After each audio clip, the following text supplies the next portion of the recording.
Les cheveux gras et vous manquez de temps pour faire un shampoing ou vous souhaitez les espacer.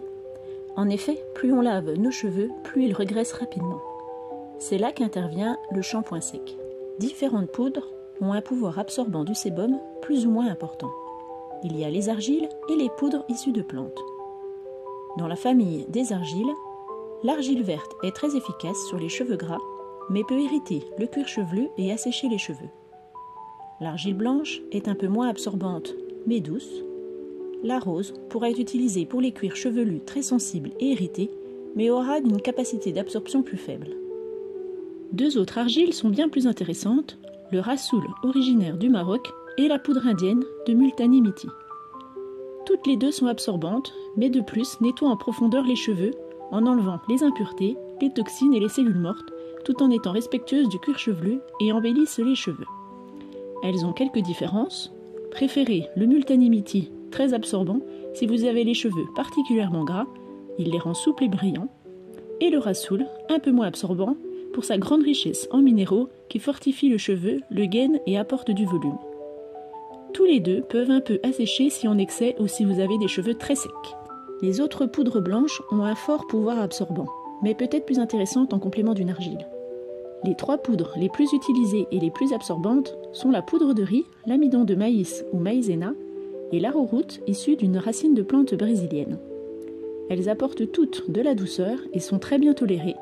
La poudre de riz apporte du volume, la maïzena économique qui apporte de la légèreté peut par contre laisser des résidus sur les cheveux foncés. Il est possible de la colorer avec de la cannelle, du cacao. L'arrowroot est la plus discrète, apporte texture et légèreté. Les cuirs chevelus très sensibles peuvent utiliser de la poudre d'avoine, mais est nettement moins efficace. Le bicarbonate est parfois cité, mais trop abrasif et asséchant. Ensuite, il est particulièrement intéressant d'ajouter d'autres plantes pour compléter ou apporter des propriétés spécifiques. Ce sont des plantes communes ou exotiques, en général d'Asie et plus particulièrement d'Inde. La plupart utilisées dans la médecine ayurvédique qui rétablit l'équilibre de l'énergie vitale. Beaucoup ont des propriétés communes. Pour des cheveux gras avec plus ou moins de pellicule, il faut choisir des plantes régulatrices de la production de sébum. Pensez à l'ortie piquante purifiante, à l'orange douce qui apporte de la brillance et parfume, le henné neutre qui fortifie, gaine et apporte du volume, le nagarmota au parfum boisé et épicé, purifiant et apaisant, mais en petite quantité, car paradoxalement peut irriter et assécher. L'hibiscus antipelliculaire hydrate, fortifie et rend brillant. La poudre de brahmi apaisante et densifiante. Les poudres lavantes, riches en saponine, utilisées surtout dans les shampoings végétaux, comme le shikakai, le cidre ou jujubier, et le rita, sont absorbantes et antipelliculaires.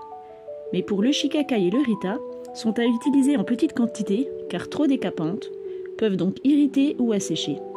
Le cidre, lui, est par contre apaisant, donne volume, douceur et éclat, et respecte les colorations végétales.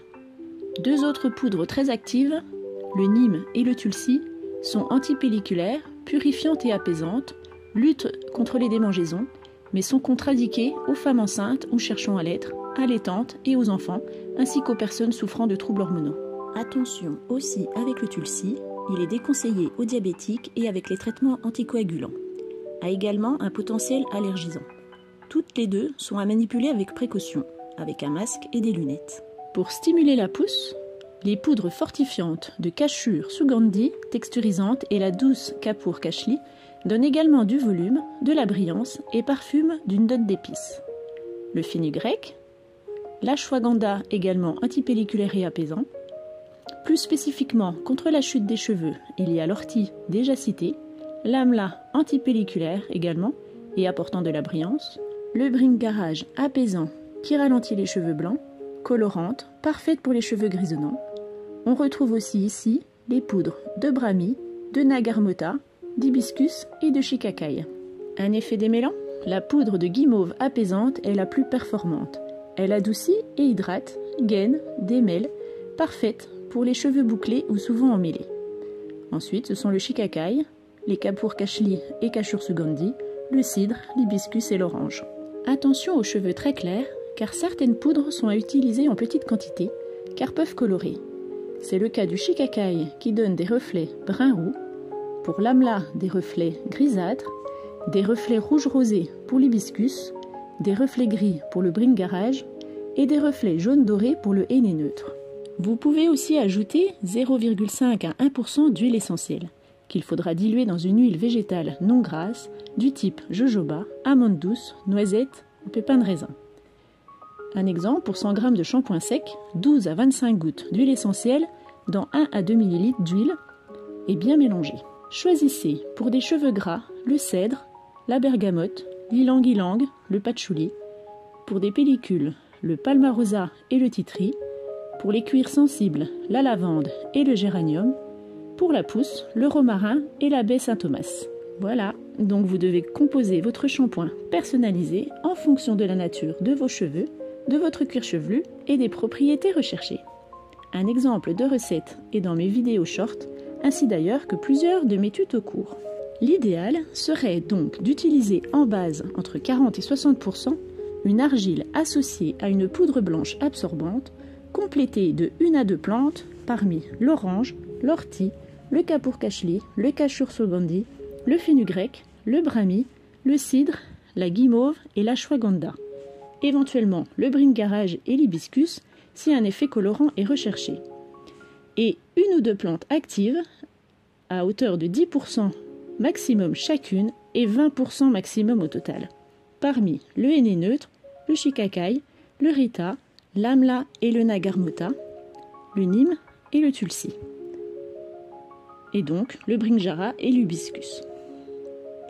Et en option, une huile essentielle. Écrasez et mélangez bien entre elles chaque poudre, appliquez avec un gros pinceau à maquillage, massez légèrement avec les doigts et laissez agir quelques minutes, puis brossez bien. Bon courage pour choisir la meilleure formule qui vous correspond. Vous pouvez m'envoyer vos commentaires et vos questions. Et j'espère à bientôt sur ma chaîne Vicky Réalise.